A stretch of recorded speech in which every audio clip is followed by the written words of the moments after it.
नमस्कार, मी सुभाष सुरपाम आणि आपण पाहता social and science YouTube channel.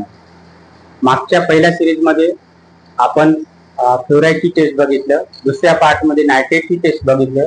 आज आपण पीएच पॅरामीटर वॉटर अनालिसिस बघणार आहोत.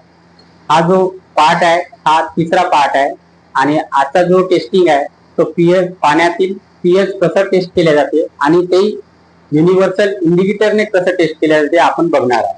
तर एक ट्यूब आहे, टेस्ट ट्यूब, आणि याला युनिव्हर्सल इंडिकेटर सोल्युशन म्हणतात. याद्वारे पाण्यातील पीएच किती प्रमाण आहे हा डिटेक्ट केला जातो. तर तो कसं डिटेक्ट केला जाते, कशी प्रोसिजर आहे आपण या व्हिडिओमध्ये आपण बघू. तर पहिल्यांदा हा वॉटर सॅम्पल आहे, फर्स्ट वॉटर सॅम्पल. याला आणि या ट्यूब मध्ये टाकायचं. टाकल्यानंतर जो वॉटर सॅम्पल आपण चेक करतो त्याचा पीएच या ट्यूब मध्ये घालायचं तो सॅम्पल आणि बघायचं त्याच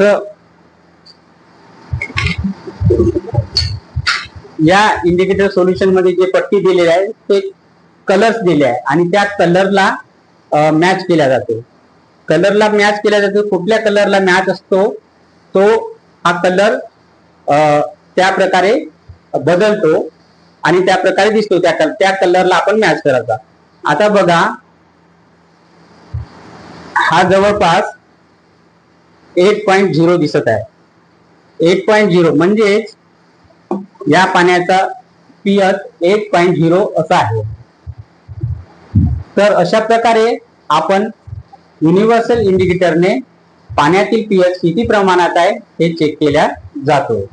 व्हिडिओ जर आवडल्यास लाईक करा, शेअर करा आणि सबस्क्राईब करायला विसरू नका. भेटू वॉटर अनालिसिसच्या चौथ्या पार्ट मध्ये.